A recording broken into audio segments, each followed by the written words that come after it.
বেদে কৈছে যে মই চবতে আছো দেই, আত্মাৰূপে চবতে আছো, কুকুৰ চিগাৰেট বেদৰ ভৰু আত্মাৰ চবতে আছো। দেহটোহে কুকুৰ মেকুৰী, জীৱটো কুকুৰ মেকুৰী নহয়। এই দৰ্শনটো যদি আমি নাজানো, আমিও আজি মানুহ হৈছো, কালিলৈ হয়তো পিছৰ জন্মত কুকুৰৰ জন্ম ল'ব লাগিব পাৰে। কাৰণ আপোনাক মানুহৰ জন্ম দি ঈশ্বৰে পঠাইছে মিলা প্ৰীতিয়ে থাকিবৰ কাৰণে, মৰম স্নেহৰ মাজত থাকিবৰ কাৰণে, একতাৰ দূৰেৰে বান্ধ খাই থাকিবৰ কাৰণে। আপুনি মানুহৰ জন্ম পাই যদি ঘৰত যদি ককাই ভাইৰ মাজত কাজিয়া কৰি থাকে, স্বামী স্ত্ৰীৰ মাজত কাজিয়া কৰি থাকে, শাহু বোৱাৰীৰ মাজত কাজিয়া কৰি থাকে, ওচৰ চুবুৰীয়াৰ মাজত যদি কাজিয়া কৰি থাকে, তেতিয়া ভগৱন্তে ওপৰৰ পৰা চাই হাঁহি থাকে। তোমালোকক মই মানুহৰ জন্ম দিছো মিলা প্ৰীতি মৰম চেনেহ একতাৰ দূৰেৰে বান্ধ খাই থাকিবৰ কাৰণে, তোমালোকে কিন্তু কুকুৰৰ দৰে কাজিয়া কৰি আছা। এইবাৰ একেবাৰে জেগাত দি দিম আৰু যিমান কৰা কৰিবাগে আৰু। কাৰোবাৰ কাজিয়া কৰা স্বভাৱ আছে যদি আজি ইয়াত এৰিব দেই। কাজিয়া কৰিব পাৰিব, কিন্তু আপুনি কুকুৰৰ জন্ম ল'বই লাগিব। যি শাহু বোৱাৰীয়ে কাজিয়া কৰি থাকে, দুইজনী গৈ কুকুৰৰ জন্ম ল'ব লাগিব। মনত ৰাখিব। না ভুক্তং ক্ষতি কৰ্ম কল্প কৌটি শ্ৰেয়তি অবৈশ্ৰম এব ভুক্তৈবং কৃত কৰ্ম শুভা শুভম। আপুনি যেনেকুৱা কৰ্ম কৰিব তেনেকুৱা ফল ভোগ কৰিব। যদি জীয়াই থাকোতে কাৰোবাৰ লগত সদায় কাজিয়া পেচাল কৰি থাকে, হিংসা কৰি থাকে, অন্যায় কৰি থাকে, আপোনাক কুকুৰৰ জন্ম দিব। আপুনি বাস্তৱ জগতত একেটা সীমাতে দুঘৰ মানুহ আছে, এঘৰে কুঁহিয়াৰ ৰুইছে, এঘৰে তিতা কেৰেলা ৰুইছে। কুঁহিয়াৰ ৰোৱাজনৰ ৰস খোৱা দেখি যদি তিতা কেৰেলা ৰোৱাজনে কয় প্ৰভু মোকো কুঁহিয়াৰ ৰস অকণমান খোৱাবা, পাৰিব নেকি? তেওঁ ৰুমতেই তিতা কেৰেলা ৰুইছে। তিতা কেৰেলা ৰোৱাজনে কুঁহিয়াৰ ৰস খাবলৈ বিচাৰিলে ভগৱন্তই তেওঁক দিব নোৱাৰে। তেওঁ তিতা কেৰেলা ৰুইছে, তিতাই খাব পাৰিব, কুঁহিয়াৰ ৰোৱাজনে পাত খাব পাৰিব। আপুনি জীয়াই থাকোতে কি কৰ্ম কৰিছে সেই কৰ্মৰ ফলে যথা কৰ্ম তথা ফল। ভাগৱত শুনিবলৈ কিয় আহিব লাগে? বেয়া এৰি ভাল ল'বৰ কাৰণে। বেয়া এৰি ভাল লোৱাটোৱে বৈজ্ঞানিক দৃষ্টিভংগী। গতিকে ভাগৱত আমি তাৰ কাৰণে শুনিব লাগে দেই, অন্য কথা নাই যে মোৰ কিবা বেয়া গুণ আছে নেকি, বেয়া ভাৱ, বেয়া চিন্তা, বেয়া কৰ্মবিলাক মই কৰি আছো নেকি। ভাগৱতে আপোনাৰ জীৱনশৈলীৰ সকলো প্ৰতিশ্ৰুতি দাঙি ধৰি আছে। গতিকে বৈষ্ণৱ গুণ সম্পন্ন ব্যক্তিয়ে কেতিয়াও প্ৰাণী হিংসা নকৰে। কাক কৰিব? চবতে মই আছো বুলি কৈছে। কিন্তু পৰীক্ষিত বৈষ্ণৱ হৈও সেইখিনিতে ভুল কৰি দিলে। তেওঁ প্ৰাণী হিংসা কৰিবৰ কাৰণে, নিৰ্দয়া কৰিবৰ কাৰণে গুচি গ'ল। যোৱাৰ লগে লগে পাপ সিদ্ধ হ'ল। বহুৰ পিছে পিছে দৌৰি ভাগৰি পিয়াহত কণ্ঠ শুকাই সমীক ঋষিৰ আশ্ৰমত গৈ প্ৰৱেশ কৰিলে। যিটো সময়ত সমীক ঋষিয়ে একান্ত মনে কৃষ্ণক ধ্যান কৰি আছে, তেওঁ নাজানে কোন আহিছে কোন অহা নাই। কিন্তু তেওঁ গৈ পেলাই প্ৰৱেশ কৰাৰ লগে লগে সমীক ঋষিক পানী বিচাৰিলে। সমীক ঋষিয়ে কোনো সমিধান নিদিয়াৰ কাৰণে তেওঁ পদমৰ্যাদাক গুৰুত্ব দি মই দেশৰ ৰজা, তুমি মোৰ প্ৰজা, তোমাৰ আশ্ৰমত মই আহিছো, তুমি মোক মান্যতা দিয়া নাই, এই বুলি খঙত একো নাই হৈ ধনুৰ আগেৰে মৰা সাপ এটা আনি ডিঙিত আৰি গুচি গ'ল। খবৰটো লগৰীয়া মুখে খেলি থকা চিংগি মুনি কৰ্ণগোচৰ হোৱাৰ লগে লগে দৌৰি আহি দেখিলে হয় দেউতাকৰ ডিঙিত মৰা সাপ আৰি থৈ গৈছে। লগে লগে চিংগি মুনিয়েও খঙত একো নাই হৈ অভিশাপ দি দিলে, মোৰ দেউতাৰ ডিঙিত যোনে এনেকৈ সাপ আহিছে এই তক্ষকে তেওঁ 7 দিনত দংশন কৰি মাৰিব। খবৰটো লগৰীয়া মুখে পৰীক্ষিত কৰ্ণগোচৰ হোৱাৰ লগে লগে মৃত্যুৰ ভয়ত ভীতিগ্ৰস্ত হৈ গ'ল। মই 7 দিনত তক্ষকে দংশন কৰিব, মোৰ মৃত্যু অনিবাৰ্য। এই শব্দলিপা পৃথিৱী কোনে পৰিচালনা কৰিব? জন্মেজয়ক পুতেকক মাতি আনি ক'লে গোপাই মই অভিশপ্ত হলো, মোক 7 দিনত তক্ষকে দংশন কৰিব, মোৰ মৃত্যু অনিবাৰ্য। এই শব্দলিপা পৃথিৱী পৰিচালনাৰ দায়িত্ব তোমাক মই অৰ্পণ কৰিলো। আৰু মই কিবা প্ৰকাৰে তক্ষকৰ দংশনৰ পৰা, মৃত্যুৰ হাতৰ পৰা, কালৰ হাতৰ পৰা নিজক বচাব পাৰো নেকি মই উঠাই বিচাৰি যাওঁ। এই বুলি ক'ত গ'লগে? গংগাৰ পাৰত আশ্ৰয় ল'লে। এতিয়া পৰীক্ষিতে যদি মৃত্যুৰ হাতৰ পৰা, কালৰ হাতৰ পৰা, তক্ষকৰ হাতৰ পৰা নিজক বচাবৰ কাৰণে যদি গংগা পাৰত আশ্ৰয় ল'ব লাগে, আমি ল'ব লাগে নে নালাগে? আৰু আজি আমি লৈছো নে নাই? এই কথা আজি আমি অনুভৱ কৰিব লাগিব। আচলতে কি গংগা? নামেই গংগা। নামে নাতাৰিলে জীৱ আৰু কোনে তাৰে, শ্ৰাদ্ধ কৰি কাক কোনে তাৰিবা ককাৰে। কাৰ শ্ৰাদ্ধ কোনে কৰে, শ্ৰাদ্ধ কোনে খায়, কেৱলে নিজৰ মাত্ৰ জীৱিকাৰ উপায়। এক শ্ৰেণী বুদ্ধিজীৱীয়ে এইটো এটা জীৱিকা পথহে লৈছে। গতিকে এয়া মহাপুৰুষৰ বাণী। গতিকে খবৰটো পোৱাৰ লগে লগে দেশৰ মানে ৰাজ্যৰ দেৱঋষি, ৰাজ্যঋষি, ব্ৰহ্মঋষি, ঋষিজকে প্ৰমুখ কৰি গণ্যমান্যসকল আহি পৰীক্ষিতৰ সন্মুখত সমবেত হ'ল। এই কথাটো আমাক কি শিক্ষা দিছে?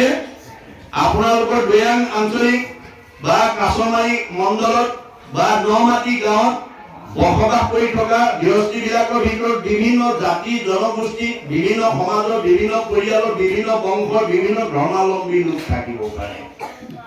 ধৰ্মৰ ভিন্নতা থাকিব পাৰে, পৰিয়ালৰ ভিন্নতা থাকিব পাৰে, সমাজৰ ভিন্নতা থাকিব পাৰে, জাতিৰ ভিন্নতা থাকিব পাৰে, কিন্তু আত্মাৰ ভিন্নতা নাই। আমি সকলো ঈশ্বৰৰ অংশ জীৱ দেই। তোমাৰ একে অংশ আমি যত জীৱ যাক। তোমাৰ মায়াই প্ৰভু বান্ধিলে আমাক। মায়াই বান্ধিলে আপোন পৰ, চুত বৰ, উচ্চ নিচ, ধনী দুখীয়া, বগা কলা ইত্যাদি ভাৱ আমাৰ মনত সোমাই দিলে। গতিকে এইটো মায়া। গতিকে মায়াই আমাক কি কৰে? ভাগ ভাগ কৰি দিব, বিভাগ কৰি দিব, বৈষম্যতা আনি দিব। গতিকে আমাক এই প্ৰথম স্কন্ধ ভাগৱতৰ ঋষিমুনিসকলৰ সমবেত হোৱাতে আমাক কি শিক্ষা দিছে?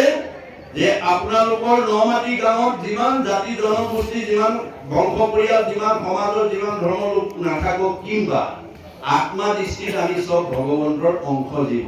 সেই ফালৰ পৰা কোনো লোক যদি বিপদগ্ৰস্ত হয়, প্ৰধানকৈ জন্ম, মৃত্যু, বিবাহ, এই তিনিটা সময়ত আমি এটা সহানুভূতি দিয়া, এটা সহযোগিতা কৰা, এটা মানে দিহা পৰামৰ্শ দিয়াটো মানৱীয় ধৰ্ম। মনত ৰাখিব কথা, এইটো মানৱীয় ধৰ্ম। গতিকে সকলোকে মৃত্যুৰ সন্মুখত আগমুহূৰ্তত দেখা পোৱাৰ লগে লগে পৰীক্ষিতে প্ৰশ্ন কৰিলে, কোৱা দেৱঋষি, কোৱা ৰাজঋষি, কোৱা ব্ৰহ্মঋষি, কোৱা ঋষিজ, কোৱা গণ্যমান্যসকল, মই কি কৰিলে তক্ষকৰ দংশনৰ পৰা নিজক বচাব পাৰিম? ৰজাৰ প্ৰশ্ন শুনি প্ৰত্যেকে নিজা নিজা অভিমত আগবঢ়ালে। কোনোৱে ক'লে তপ কৰা, কোনোৱে ক'লে জপ কৰা, কোনোৱে ক'লে যজ্ঞ কৰা, কোনোৱে ক'লে দান কৰা, কোনোৱে ক'লে তীৰ্থ কৰা, কোনোৱে ক'লে স্নান কৰা। নানা ঋষিৰ নানা মত। নানা ঋষিৰ নানা মতে পৰীক্ষিতৰ মৃত্যু ভয় আঁতৰ কৰিব নোৱাৰিলে। কিয়? কাৰণটো দ্বাদশ স্কন্ধ ভাগৱতত দুৰ্জনে সংকলন কৰি থৈছে, লিখি থৈছে। ভগৱন্তৰ সৃষ্টি চাৰিমুখী জীৱৰ ভিতৰত আজিৰ দৰে ধৰ্ম আচৰণ কৰি মুক্তি লাভ কৰিব পৰা শক্তি মানুহৰ বাদে আনৰ হাতত নাই। অসংখ্যাত জীৱ আছে সংসাৰৰ ভিতৰে, মনুষ্যকে ভজে আনে ভজিতে নপাৰে। মানুহৰ বাবে ঈশ্বৰক ভজনা কৰিব পৰা শক্তি আন কোনো প্ৰাণীৰ হাতত নাই। গতিকে আমি জীৱশ্ৰেষ্ঠ মানুহ হিচাপে কি ধৰ্ম আচৰণ কৰিলে এই মায়াময় সংসাৰৰ পৰা উদ্ধাৰ হৈ যাব পাৰিম, সেই সম্পৰ্কে ভগৱন্তই নিজৰ মুখেদি কৈ গৈছে বুলি দ্বাদশ স্কন্ধত উল্লেখ আছে। আৰু আন ধৰ্মবিলাক ঋষিবিলাকৰ মুখেদি কোৱা যায়। আন ধৰ্মৰ ঋষিৰ মুখে কৰাইলা বেকত, বহিলা আপোন মুখে নিজৰ ধৰ্ম যত। আমি যিটো ধৰ্ম মানুহ হিচাপে জীৱশ্ৰেষ্ঠ পৃথিৱীৰ মানুহ, অকল অসমৰ ভাৰতৰ বা সংঘৰ অনাসংঘৰ বুলি নহয়, পৃথিৱীৰ জীৱশ্ৰেষ্ঠ মানুহে কি ধৰ্ম আচৰণ কৰিলে এই সংসাৰৰ পৰা উদ্ধাৰ হ'ব পাৰিব, সেইটো তেওঁ নিজৰ মুখেদি কৈছে। সেইটোৱে হৈছে ভাগৱত ধৰ্ম, সেইটোৱে হৈছে ভক্তি ধৰ্ম, আৰু সেইটোৱে হৈছে নাম ধৰ্ম। গতিকে নানা ঋষিৰ নানা মতে পৰীক্ষিতৰ মৃত্যুৰ ভয় আঁতৰ কৰিব নোৱাৰিলে। অৱশেষত শুকদেৱে আহি 7 দিন 7 ৰাতি নীৰৱ নিশ্চিহ্নভাৱে প্ৰথম স্কন্ধৰ পৰা দ্বাদশ স্কন্ধ ভাগৱত শুনোৱাৰ লগে লগে, দ্বাদশ স্কন্ধ ভাগৱত শুনোৱাৰ লগে লগে পৰীক্ষিতৰ ব্ৰহ্ম জ্ঞান প্ৰাপ্ত হৈ গ'ল। মই ইমান সময় যিটো মৰিম বুলি ভাবি আছিলো, তাৰ দেখোন মৃত্যুৱে নাই। অৰ্থাৎ আমাৰ জীৱৰ মৃত্যু নাই। মৃত্যু কাৰ আছে? দেহৰ হে ধৰ্ম জন্ম মৰণ বুলি ভাগৱতে কৈছে বা ভগৱন্তই কৈছে। আমাৰ দেহটোৰহে জন্ম মৃত্যু আছে, জীৱৰ কি আছে? সংস্কাৰ আৰু গতি আছে। আমাৰ সংস্কাৰ কেতিয়া হ'ব? যেতিয়া আপুনি ভাগৱত শ্ৰৱণ কৰাব, ঈশ্বৰৰ কথা শুনাব, তেতিয়া জীৱ সংস্কাৰ হ'ব। ভাগৱত শুনা জীৱ ইমান সংস্কাৰ হৈ যাব যে আমাৰ বিজ্ঞানে স্বীকাৰ কৰিছে এই ধৰাধামৰ ওপৰত বায়ু স্তৰত ঘনতত্বৰ ওপৰত নিৰ্ভৰ কৰি 3টা স্তৰত ভাগ কৰি থৈছে: ট্ৰপস্ফিয়াৰ, টেট্ৰস্ফিয়াৰ, আইনোস্ফিয়াৰ। আইনোস্ফিয়াৰক আটাইতকৈ ওপৰত বৈতৰণী সাগৰ বা নদী বুলি কোৱা হয়। যিবিলাক মানুহে মানুহ জন্ম পাই ভাগৱত শুনিব, প্ৰথম স্কন্ধৰ পৰা দ্বাদশ স্কন্ধ ভাগৱতলৈকে যদি আপুনি জীৱন্ত অৱস্থাত শুনাৰ পৰিকল্পনা বা আঁচনি গ্ৰহণ কৰিব পাৰে, তেতিয়াহ'লে আপোনাৰ জীৱনটো ইমান নিৰ্মল হৈ যাব যে এই তিনিটা লেয়াৰ মানে ৰকেটৰ দৰে অতিক্ৰম কৰি 14 ব্ৰহ্মাণ্ডৰ বাহিৰত নিৰ্মাণ কৰি থোৱা বৈকুণ্ঠত গৈ আমি অৱস্থান কৰিব পাৰিম। আৰু ভাগৱত নুশুনা যিমান বিদ্যাৱন্ত, ধনৱন্ত, শ্ৰীমন্ত, সম্পদশালী লোক নহওক কিংবা যদি তেওঁ কেৱল বিনাশী সম্পদত মোহগ্ৰস্ত হৈ যদি অবিনাশী নাম ধৰ্ম যদি আশ্ৰয় লোৱা নাই, সেইটো জীৱ 200 মাইলৰ ভিতৰত ঘূৰি থাকিব লাগিব দেই। এই তিনিটা লেয়াৰৰ ভিতৰত তেওঁ পুনৰপি জনমম পুনৰপি মৰণম হৈ ঘূৰি থাকিব লাগিব। তেওঁ এই তিনিটা লেয়াৰ অতিক্ৰম কৰি যাব, মধ্যাকৰ্ষণ শক্তিক অতিক্ৰম কৰি যাব পৰা শক্তি তেওঁ আহৰণ কৰিব নোৱাৰে। এই কথা ভাগৱতে কৈ আছে, মনত ৰাখিব কথাটো। গতিকে সেইকাৰণে আমি ভাগৱত চৰ্চাটো মই আপোনালোকক অব্যাহত ৰাখিবৰ কাৰণে আহ্বান জনাইছো আগতীয়াকৈ, যে জীয়াই থকালৈকে আমি গাই থাকিম, কৈ থাকিম, শুনি থাকিম। নাই আপোনাৰ জীৱ সংস্কাৰ হৈ গৈ থাকিব। গতিকে এই কথা পৰীক্ষিতে তেতিয়া গম পাই গ'ল যে জীৱৰ মৃত্যু নাই। 12 স্কন্ধ ভাগৱত শুনাৰ লগে লগে ব্ৰহ্মজ্ঞান প্ৰাপ্ত হৈ গ'ল। আজি আমি নজনা কাৰণে আজি আমি কৈছিলো কি দয়াং আঞ্চলিকৰ আমুকা মৰিল, কামুকি মৰিল, স্বৰ্গগামী হ'ল, বৈকুণ্ঠগামী হ'ল, প্ৰয়াত হ'ল, বিদেহ হ'ল, ইহলীলা সম্বৰণ কৰিলে। আজি নানান শব্দৰে আমি কাৰোবাক মৰাটোকে গুচাই আছো। কিন্তু গীতাত কৃষ্ণ অৰ্জুনক কৈছে, সখা মানুহ মৰা বুলি কৈছো, মিছা কথা কৈ আছে। অজীৱৰ মৰণ কহে দুজন, সবে নিচা মহাভাগ, কৰ্মৰ সংস্কাৰে কোনো দেহ লয়, অপূৰ্ব দেহ কৰে ত্যাগ। জীৱৰ মৃত্যু নাই, জীৱৰ সংস্কাৰ গতি আছে। আমাৰ গতিটো কেনেকৈ হ'ব? গীতাত কৈছে, যেন যুগে তৃণ পাইলে এৰয় অপৰ, জীৱৰ দেহৰ জানা সেই পতন্ত। এটা শ্ৰেণী যুগে মুখৰ আগত আন এডাল বন নোপোৱালৈকে পিছৰডাল এৰি নিদিয়ে। ঠিক তেনেকৈ আমাৰ দেহত থকা জীৱটোৱে আন এটা দেহ নোপোৱালৈকে এইটো দেহৰ পৰা ওলাই নাযায়। যেন নৱ বস্ত্ৰক পুৰুষে পিন্ধে আগ, পুৰাতন বস্ত্ৰ আছে কৰে পৰিত্যাগ। আপুনি ফটা চোলা এটা পিন্ধি আছিল, বজাৰৰ পৰা নতুন এটা অনাৰ লগে লগে যেনেকৈ পুৰণাটো পেলাই নতুন পিন্ধে, আমাৰ দেহত থকা জীৱটো এই পুৰণা দেহ এৰি নতুন দেহলৈ গতি কৰে।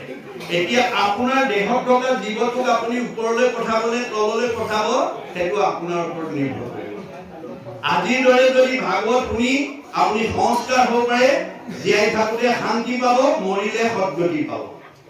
ধনে ধানে টকাই পইচাই গাড়ীয়ে মটৰে পকা ঘৰে ঘৰে শিক্ষা বিদ্যাই সব ফালৰ পৰা সচ্ছল, কিন্তু ঈশ্বৰৰ নাম নলয়, তেওঁৰ মন কেতিয়াও শান্তিত থাকিব নোৱাৰে। তেওঁ কেতিয়াও সুমংগলে পাৰ্থিৱ ধন টকা পইচা গাড়ী মটৰ পকা ঘৰ দুৱাৰে আপোনাৰ জীৱনটো সুমংগলে আগবঢ়াই নিব নোৱাৰে বুলি ভাগৱতে সিদ্ধান্ত দিছে। সুমংগলেই অমংগল, জানা কৃষ্ণ বিনে, অমংগলেই সুমংগল কৃষ্ণৰ কীৰ্তনে। সব থাকিলেও আপুনি মানৱতা ৰান্ধাই, তাৰপিছত এটা অমংগল আপোনাৰ ঘৰলৈ নামি আহিব পাৰে যদি কৃষ্ণৰ মংগলময় নাম নকয়, নকোৱে, নুশুনে, নেগায়। সেইখন ঘৰ কেতিয়াও মানে আপোনাৰ অমংগল মুক্ত হ'ব নোৱাৰে। গতিকে এতিয়া পৰীক্ষিতে সেই কথা শুনাৰ লগে লগে এই তথ্যটো আহৰণ কৰিলে যে পৰীক্ষিতৰ দৰে আমিও এই কথা উপলব্ধি কৰিব লাগিব। তেতিয়াহ'লে আপোনাৰ জীৱৰ মৃত্যু নাই, সংস্কাৰৰ গতি আছে। ভাগৱত শুনিলেহে জীৱই সংস্কাৰ হ'ব পাৰিব আৰু সদ্গতি লাভ কৰিব পাৰিব। গতিকে এই দ্বাদশ স্কন্ধ ভাগৱত শুনাৰ লগে লগে পৰীক্ষিতৰ মৃত্যু হয়তো আঁতৰ হৈ গ'ল। এতিয়া তেওঁ এই চতুৰ্থ স্কন্ধ ভাগৱতত পৃথু অনুশাসন এই নামাকৰণৰ সৈতে সুকে পৰীক্ষিতক কোৱাৰ স্বৰেৰে আমাক কি ক'বলৈ গৈছে, আমাৰ ইতিমধ্যে পদে আমাক ক'লে। কি ক'লে? পৃথুৰাই বদতি শুনিও সৰ্বলোক, যদি নিজৰ ৰাজা কৰি মানা হবে মুক। হে ৰাজ্যবাসী, হে প্ৰজাগণ, তোমালোকে যদি সকলোৱে মোক ৰজা বুলি মান্যতা কৰা, কহু মহাধৰ্ম সাধু খবৰ বিহিত, তেতিয়াহ'লে মই তোমালোকক সাধু সমস্তই বিহিত হৈ যোৱা মহাধৰ্ম কি বস্তু মই তোমালোকক আজি অৱগত কৰিম। এইবুলি কিথু ৰজাই প্ৰজাজনক উদ্দেশ্যি কৈছে যে কহু মহাধৰ্ম সাধু খবৰ বিহিত, যাক শুনি দুৰ্জনৰো হুৱে শুদ্ধ চিত্ত। ভাগৱত শুনাৰ লগে লগে বেয়া মানুহ ভাল হৈ যাব, সেইকাৰণে ভাগৱত শুনিবলৈ আহিব লাগে। স্বভাৱ পৰিৱৰ্তন হৈ যাব। দৈৱ বসে যদি সাধুৰ সংগ পায়, নিশ্চয় জানা তাহাৰ স্বভাৱত দূৰ হয়। ভাল মানুহৰ সংগে বেয়া মানুহৰ পৰিৱৰ্তন আনি দিব পাৰে, আৰু বেয়া মানুহৰ সংগে ভাল মানুহকো বেয়া কৰি পেলাব। এয়া হৈছে সংগৰ প্ৰভাৱ। এই কাৰণে আমি বেয়া সংগৰ পৰা সদায় আঁতৰি আহিব লাগিব। কপিলে সেইকাৰণে কৈছে জীৱনত দুৰ্ভেদ্য পাপ সংগ হয়, কিন্তু দুৰ্জনৰ সংগে যিৰে লাগয়। মা তুমি যদি জীৱনত ভাল মানুহ হ'ব খুজিছা, বেয়া মানুহৰ সংগ ত্যাগ কৰিব লাগিব। সেই সংগ নিজে যদি কৰে সাধু, এয়া আজি আমাৰ সাধুৰ সংগ। সাধুৰ সংজ্ঞা কি বুলি দিছে? যিসকল জীৱই মূৰ শুনিৰ মল কথা কহন্ত শুনন্ত। ভগৱানে কৈছে মাকক, মা যি মানুহে মোৰ শুনিমৰ কথা আনক কয় বা শুনে, মোত মন দিয়া হবে তাপ এৰাৱন্ত। মোক মনোযোগ দিয়াৰ লগে লগে মোৰ তিনিটা তাপৰ পৰা তেওঁলোক মুক্ত হৈ যায়। তাকে সেই বুলিও সাধু জানিবা আই, তাৰাৰ সংগক তুমি পাৰ্থিবা সদায়। আপুনি এজন ভাল মানুহৰ লগ পাবৰ কাৰণে ৰাতিপুৱা সাৰ পাই উঠিয়ে হাত দুখন তেওঁ থকা ঠাইলৈ নি ক'ব লাগিব, প্ৰভু তোমাৰ ভক্তৰ সান্নিধ্যত যাতে মোক এষাৰ অমৃতময় কথা শুনি মোৰ জীৱনটো যাতে সাৰ্থক কৰিব পৰাকৈ তুমি কৃপা দৃষ্টি কৰিবা। আপুনি সাৰ পাই বুকুলৈ হাত দি য'ত তেওঁ নিবাস কৰি আছে, সমস্ত ভূতৰে মই আছো হৃদয়ত। সকলোৰে হৃদয়ত তেওঁ নিবাস কৰি আছে। কিয় আছে? তেওঁ কৈছে যদৃশী ভাৱনা জৈছ সিদ্ধি ভৱতি তাদৃশী। যোনে যেনেকৈ ভাবিব তাৰ মনৰ ভাৱনা তেনেকৈ মই পূৰণ কৰিবৰ কাৰণে মই হৃদয়তে আছো।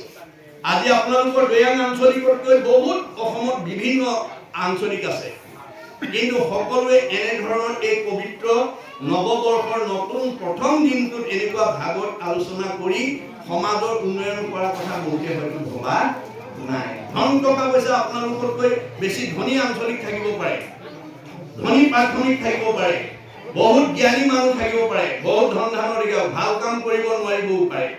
যদি নাভাবে, মনত ৰাখিব, ভাবে ন লগতে সৰ্বম। ভাবিব পাৰিলে তোমালোকে সব মুদ্ৰা সমান আদায় কৰিব পাৰিবা। ভাবে ন দেৱদৰ্শনম। ভাবিব পাৰিলে দেৱতা দৰ্শন কৰিব পাৰিবা। ভাবে ন লগতে পৰম জ্ঞানম। ভাবিব জানিলে পৰম জ্ঞানৰ অধিকাৰী হ'ব পাৰিবা। তস্মাৎ ভাব অৱলম্বনম। এই ধৰণে ভাল কাম কৰিবলৈ ভাবিব লাগিব। আজি আমাৰ উঠি অহা প্ৰজন্ম ডেকা গাভৰু বিলাকে ভাগৱত শুনিবলৈ নাহে।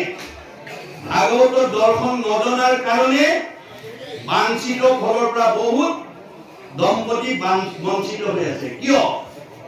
কাৰোবাক লাগে ল'ৰা এটা পাই ছোৱালী এজনী, কাৰোবাক লাগে ছোৱালী এজনী পাই ল'ৰা এটা। গণ্ডগোল ক'ত লাগিলে? ৰহস্য ক'ত? মাধৱদেৱে কৈছে ৰহস্য জানে যিটো লোক, সততে কীৰ্তন কৰে মুক, ধৰি গৃহ ব্ৰত কৰি যত্ন বিপৰীত। আপোনাৰ মানে এই কৃষ্ণ কথা শুনিবলৈ মহান যত্ন কৰি আহি পেলাই শুনিব লাগিব, তেতিয়াহে আপোনাৰ ভাৱৰ পৰিৱৰ্তন হৈ যাব। আজি আমাৰ বহুত উঠি অহা প্ৰজন্মই ভাগৱতৰ দৰ্শন নজনাৰ কাৰণে বঞ্চিত ফলৰ পৰা বঞ্চিত হৈ আছে। তেওঁলোকে কোন সময়ত কেনেকৈ ভগৱানক মনৰ কথা ক'ব লাগে নাজানে। নিয়ম নজনাৰ কাৰণে তেওঁলোকে বাঞ্ছিত ফলৰ পৰা বঞ্চিত হৈ আছে। কিন্তু ভগৱানে কৈছে মই তোমাৰ হৃদয়তে আছো। কিয় আছো? তোমাৰ মনৰ বাঞ্ছা পূৰণ কৰিবৰ কাৰণে আছো। তুমি যেনেকৈ ভাবিবা যদৃশী ভাৱনা জৈছ সিদ্ধি ভৱতি তাদৃশী। এতিয়া আমাৰ উঠি অহা প্ৰজন্মই বৈজ্ঞানিক আজি যিসকল ডেকা গাভৰু আছে, কালিলৈ তেওঁলোকে সংসাৰ কৰিব লাগিব। এইটো প্ৰকৃতিৰ নিয়ম, এইটো প্ৰকৃতিৰ নিয়ম। কিন্তু কিয় সংসাৰ কৰিব লাগে? আজি আমাৰ বহুত উঠি অহা যুৱক যুৱতীয়ে নাজানে। ঋষিমুনিয়ে প্ৰশ্ন কৰিছে কিম অৰ্থে বিবাহম। আমি কিয় বিয়া পাতিব লাগে? আজি আমাৰ বহুত ডেকা গাভৰু নাজানে কিয় বিয়া পাতিব লাগে। ঋগ্বেদত কৈছে অত পুৰুষস্তাৱত সৰ্ব যত জয়ং বিন্দতে যত জয়ং বিন্দতে অত প্ৰজায়তে তহি সৰ্বো ভৱতি। আমি কিয় বিয়া পাতিব লাগে? এই ন মাটি অঞ্চলত বাস কৰি থকা পৰিয়ালসকলে অনাগত দিনত নিজৰ নিজৰ বংশটো এইখন গাঁৱত এৰি থৈ যাবৰ কাৰণে পুত্ৰ কন্যা জন্ম দিবৰ কাৰণে বিয়া পাতিব লাগে। কি অৰ্থে বিবাহম? পুত্ৰাৰ্থে বিবাহম। পুত্ৰ কন্যা জন্ম দিবৰ কাৰণে বিয়া পাতিব লাগে। কি অৰ্থে পুত্ৰম? কি কাৰণে পুত্ৰ জন্ম দিব লাগে? পুৰ্ণাম নৰকে তাৰৈতে কিহি পুত্ৰাহা। পুৰ্ণাম নৰকৰ পৰা পিতৃ মাতৃক উদ্ধাৰ কৰিবৰ কাৰণে পুত্ৰ কন্যা জন্ম দিব লাগে। এতিয়া কোনে সেই পুৰ্ণাম নৰকৰ পৰা উদ্ধাৰ কৰিব? পুৰ্ণাম নৰক মানে কি? আমাৰ ভাগৱতত কৈছে আজি কিচকিচিয়া চুলিকেইডাল 60 বছৰৰ পিছত পুত্ৰ কন্যা জন্ম দিয়া পিতৃ মাতৃৰ জীৱনলৈ 60 বছৰৰ পিছত কালৰ অতৰ্কিত গতিত কিচকিচিয়া চুলিকেইডাল মৰাপাতৰ দৰে বগা হৈ যাব। কমনীয় দেহাটো খুতুৰা খুতুৰ কৰিব। বহুত দূৰলৈ দেখা চকুযোৰ দৃষ্টিশক্তি কমি যাব। ৰিং মাৰিলে শুনা কাণখনৰ শ্ৰৱণ শক্তি কমি যাব। টান টান বস্তু চুবা দাঁতকেইটা হুলুক ধুলুক হ'ব। যাওঁ বুলিলে যাওঁ, খাওঁ বুলিলে খাওঁ বোলা দেহাটো মুখৰ আগত জীয়াৰী বোৱাৰী এমুঠি নিদিলে খাবলৈ নোপোৱা হ'ব। এই সময়ত আপুনি জন্ম দিয়া পুত্ৰ কন্যাই পিতৃ মাতৃক শ্ৰদ্ধা ভক্তি মৰম চেনেহ লালন পালন পিন্ধন কোমল আদি শুশ্ৰূষা কৰিব লাগিব। কিন্তু কোনে কৰিব? পুত্ৰে উত্তৰাইবে বুলি শুনি আছে শাস্ত্ৰ, বৈষ্ণৱ পুত্ৰক লাগি বুলি আছে মাত্ৰ। পুত্ৰই তেনেকুৱা কাম কৰিব বুলি শাস্ত্ৰত কৈছে সঁচা, কিন্তু বৈষ্ণৱ পুত্ৰ জন্ম দিব লাগিব। অবৈষ্ণৱ পুত্ৰ যদি উপজে বংশত স্বৰ্গহন্তে পিতৃকো পেলাবে নৰকত। আজি বহুত বিদ্যাৱন্ত ধনৱন্ত মানুহে বহুত যত্ন কৰি পুত্ৰ কন্যাক পঢ়াই শুনাই ডাঙৰ ডাঙৰ চাকৰি দিছে। ডক্টৰেট উপাধি, ডাক্তৰ, ইঞ্জিনিয়াৰ, অফিচাৰ, প্ৰবক্তা, অধিবক্তা, বুদ্ধিজীৱী, জ্ঞানী মানি বহুত উচ্চ পদস্থ বিষয়ত চাকৰি কৰা যোগ্যতা অৰ্জন কৰি দিছে। কিন্তু আপোনালোকৰ এই কাছমাৰী মণ্ডলৰ দৰে বা দৈয়াং আঞ্চলিকৰ দৰে এনেকুৱা কৰ্মসূচী নোলোৱাৰ কাৰণে, ভাগৱত দৰ্শনৰ পৰা বঞ্চিত হৈ যোৱাৰ কাৰণে সেইসকল ডিগ্ৰীধাৰী, সেইসকল বহুত উচ্চ পদস্থ বিষয়ত চাকৰি কৰা পুত্ৰই আজি আনৰ দূৰৰ কথা নিজৰ জন্মদাতা বৃদ্ধ পিতৃ মাতৃক বৃদ্ধ বয়সত সেৱা শুশ্ৰূষা মৰম চেনেহ লালন পালন কৰাৰ বিপৰীতে বৃদ্ধাশ্ৰমলৈ পঠাইছে, ঘৰৰ পৰা বাহিৰ কৰি দিছে। গতিকে তেওঁলোকৰ বিদ্যা, তেওঁলোকৰ আৰ্জিত অৰ্থৰ মূল্যাংকন ক'ত? গতিকে ভাগৱতৰ দিনে আমাৰ জীৱনশৈলীৰ পৰিৱৰ্তন অনাৰ বিকল্প বস্তু নাই। এই কথা আমি প্ৰত্যেকে উপলব্ধি কৰিব লাগিব। সেইকাৰণে তেওঁ কৈছে যে এই কথাখিনি আমি পৰীক্ষিত কোৱাৰ চলেৰে আমাক কৈ আছে যে কহু মহাধৰ্ম সাধু খবৰ বিহিত। সাধুসকলে যিটো মহাধৰ্ম বিহিত কৰিছে তোমালোকক কম শুনা। যাক শুনি দুৰ্জনৰ হুৱে শুদ্ধ চিত্ত। যাক শুনিলে দুৰ্জন মানুহো শুদ্ধ হৈ যাব। যাক মহাজনে সদা জিজ্ঞা হয়। মহন্ত খবৰ যিটো পৰম আশ্ৰয়। যিটো সদা জ্ঞানীসকলে মহাজ্ঞানীসকলে মহাজনসকলে যিটো কথা জানিবৰ কাৰণে বুজিবৰ কাৰণে সদায় বাঞ্ছা কৰি থাকে, জিজ্ঞাসা কৰি থাকে। আৰু মহন্ত খবৰ যিটো পৰম আশ্ৰয়, মহন্ত খবৰ যিটো সদায় আশ্ৰয় কৰি থাকে। হৰি পদ সেৱা কৰে মাত্ৰ, হৰি পদ সেৱা কৰে মাত্ৰ মহন্তসকলে কেৱল হৰি পদ সেৱা কৰে। বিষৰ সুখৰ পৰা নিজক পৰিহাৰ কৰি যি আনন্দ লভি থাকে। হৰি পদ মাত্ৰ সেৱা কৰে, সকলো কামনা পৰিহৰে, বেদ ব্যৱহাৰ কদাচিতো নলংঘয়। হৰি পদ সেৱা সুখ মনে কৰে অনুভৱ সৰ্বত মানে ইহান্ত মহন্ত বুলি জানা নিশ্চয়। এই গুণ বিশিষ্ট জনকে মহন্ত বুলি কৈছে। উপাধিধাৰী মহন্তৰ কথা কোৱা নাই শাস্ত্ৰই। এই গুণ বিশিষ্ট হ'লে আজিৰ দৰে আমি ঈশ্বৰৰ কথা শুনি সকলো বিষয় চিন্তা এৰি যাতে সৎ চিন্তাৰ প্ৰতি আমি নিজক আগুৱাই নিব পাৰোঁ, সেই গুণ বিশিষ্ট জনক মহন্ত বুলি কৈছে। মহন্তসকলে এনে ধৰণৰ সাধুৰ সংগত শাস্ত্ৰ উপদেশৰ দ্বাৰা নিজক পৰিৱৰ্তন কৰাৰ কথা সদায় ভাবি থাকে। মহন্ত খবৰ যিটো পৰম আশ্ৰয়। হেন জানি সাৱহিতে শুনা সৰ্বজন পৰম মংগল কৰ্ণে কৰা আৱৰণ। সেইকাৰণে তোমালোক সকলোৱে সামগ্ৰিকভাৱে আজি এই মই কৃষ্ণ কথা কম বা বেদবিহিত ধৰ্মৰ কথা কম, তোমালোকে সাৱধানেৰে শুনিবা। মনত ৰাখিবা দেই, আমি সকলো একেটা উদ্দেশ্যতে আহি বহি আছো। কিন্তু আমি ভাগৱতৰ কথা কেনেকৈ শুনিব লাগে ভগৱানে অৰ্জুনক কোৱাৰ চলেৰে আমাক কৈ থৈছে।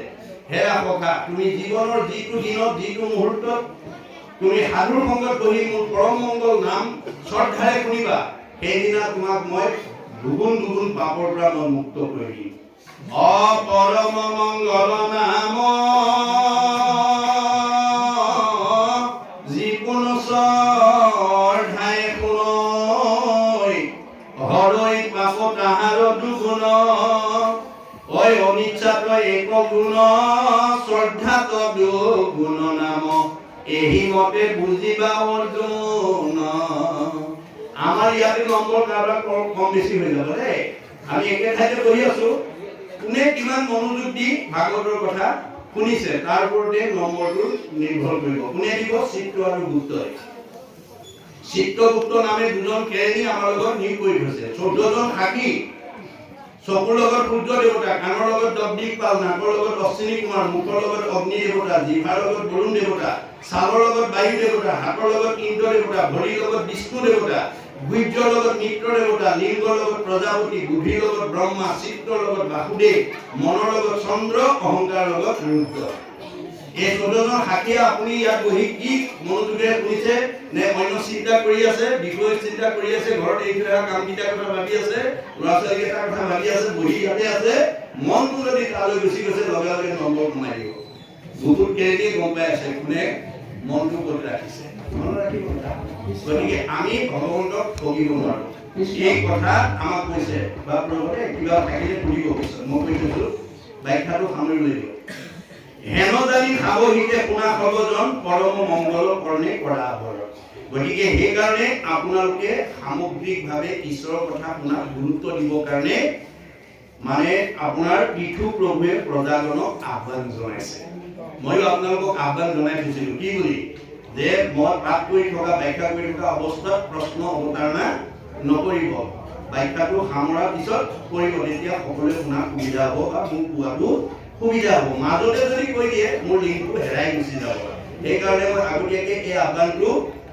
মই জনাই থৈছো এতিয়া মানে পৃথু প্ৰভুৱে সমস্ত জনসাধাৰণক ৰাজ্যবাসীক এই আহ্বানেৰে কৈছে কৃষ্ণ কথা শুনিবৰ কাৰণে অৰ্থাৎ মানে মহন্তসকলে মহা জ্ঞানীসকলে যিটো ধৰ্ম ভাৱ নিহিত কৰি থৈছে বান্ধি থৈছে সেই কথা শুনিবৰ কাৰণে আহ্বান জনাইছে এইখিনিকে আমাক কৈছে দে এতিয়া কওক বাপ কি আছে কৃষ্ণ এই আপোনাৰ ব্যাখ্যাৰ পৰাই মই এটা বুজিব বিচাৰিছো আপুনি মই শব্দটোৰ অৰ্থ বহুতেই ক'লে তাৰ ভিতৰত কৈছে যে মই আদি মই মাজতো মই শেষতো এই আদি মই যেতিয়া সৃষ্টি শেষ হৈ যায় চাৰিটা প্ৰলয়ৰ পিছত যিটো প্ৰাকৃত প্ৰলয় ব্ৰহ্মা 100 বছৰ হ'লে যিটো ঘটে তাৰপিছত সেই মই তেওঁ প্ৰভু ভগৱন্ত থকা স্থান ক'ত কি ৰূপত থাকে সেইটো জানিব বিচাৰিছো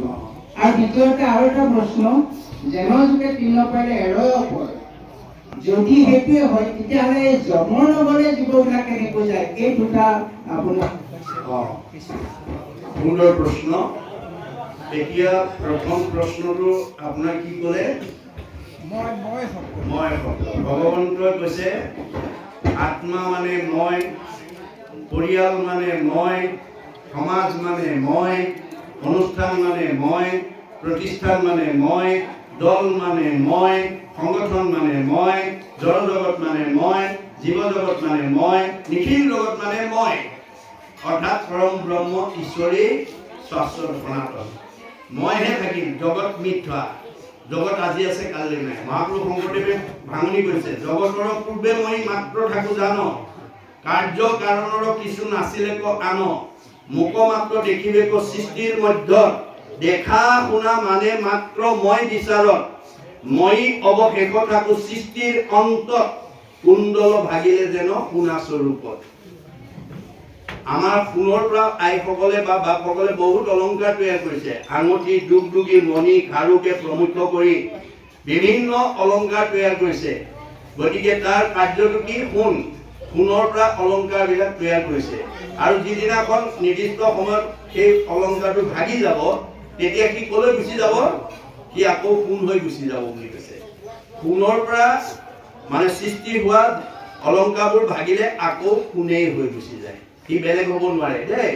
গতিকে ব্ৰহ্মৰ পৰাই সৃষ্টি হৈছে। কুকুৰ, মেকুৰী, গাহৰি, ছাগলী, মানুহ, গছ, তৰু, তৃণ, লতা এইবোৰ সকলো ভগৱানৰ পৰা সৃষ্টি হৈছে। আৰু যেতিয়া বিনাশ হ'ব, প্ৰলয়তে বোলক, প্ৰাকৃত প্ৰলয়তে বোলক, প্ৰলয়, নৈমিত্তিক প্ৰলয় বোলক, যি প্ৰলয়, মহাপ্ৰলয় বোলক, যি প্ৰলয়তেই আমি বিনাশ হৈ যাম, তেতিয়া আমাৰ আত্মা গৈ ব্ৰহ্মত বিলীন হৈ যাব।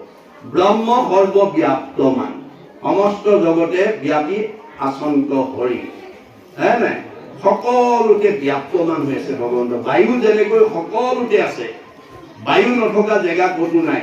গতিকে ভগৱন্ত থকা নথকা জেগা ক'তো নাই। সেইকাৰণে মাধৱ পুৰুষে নাজানোহো আবাহন, নাজানোহো বিসৰ্জন, পূজা মন্ত্ৰ নাজানো কিঞ্চিত, এতেকে পৰমেশ্বৰ দাস ভূলি চৰণত মূৰগতি সাধিলে উচিত বুলি কৈছে।